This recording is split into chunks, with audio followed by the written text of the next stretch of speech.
Discuss the potential decision on the Remain in Mexico policy is Gladis Molina, Executive Director of the Young Center for Immigrant Children's Rights. We're also joined by Jane Liu, Senior Litigation Attorney, also at the Young Center for Immigrant Children's Rights. Gladys, I'm going to start with you. How has this policy changed under the Biden administration, would you say?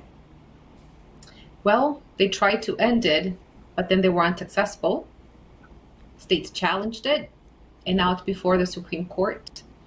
And we fear that its consequences will continue to separate families, put people in danger, children, parents, adults in Mexico, have them wait in Mexico for asylum hearings to conclude, putting people's lives at risk. So how would you then, Gladys, categorize the current state of the policy? Right now, I would characterize it as one that continues to separate families because families have to make difficult choices on whether they remain under dangerous conditions in Mexico or whether they let their children go to the United States so that they can at least seek safety in government-run shelters. So for me, the status quo of the policy remains one that separates families and puts the lives of asylum seekers in danger. Yeah. Jane, can you tell us what is the biggest challenge the Biden administration is facing in trying to address the current state of the policy as Gladys just characterized it? Well, I think that the Biden administration has tried to terminate the program twice now and is being required to implement the program under an injunction. So the Supreme Court's decision will be critical in deciding whether or not the Biden administration can terminate the program. Currently, the program is operating in somewhat of a limited fashion, but part of the harm from the program isn't fully seen yet because there's another expulsion policy taking place as well called Title 42. But if Title 42 is removed, we're talking about the potential for a significant expansion of the Remain in Mexico policy that could be disastrous for migrants seeking protection at the border. Yeah, and I want to get into that in a second, but you talked about the termination of the policy. Do any of you have any idea what that looks like? Like, Jane, what is the termination of this? Do we know logistically what that would even look like?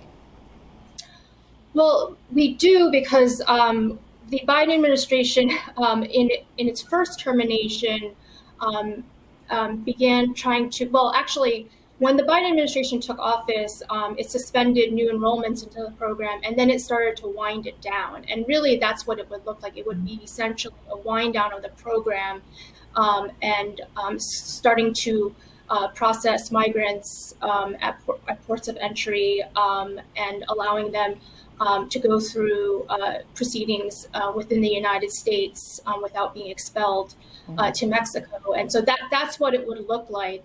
Unfortunately, that has all come to a stop because of the injunction and the Biden administration re-implementing the Remain in Mexico program. Yeah.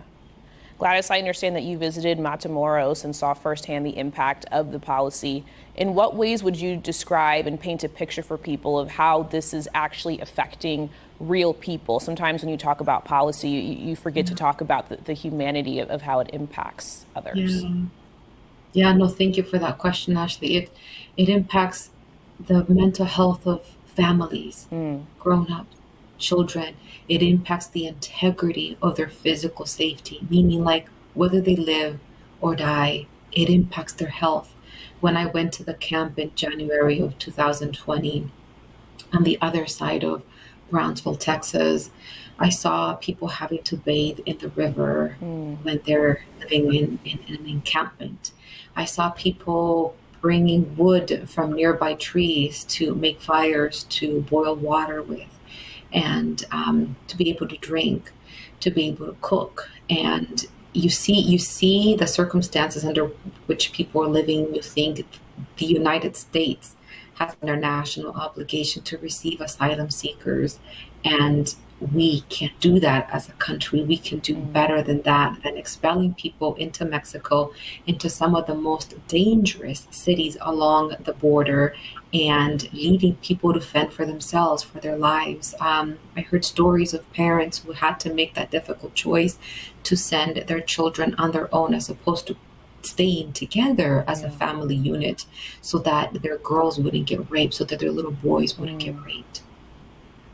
Gladys, Jane, I hate to end on that note, but that's the honest reality, and I think that people are owed that information. So I want to thank you both so much for coming here and sharing your expertise with us. We appreciate you. Thank you.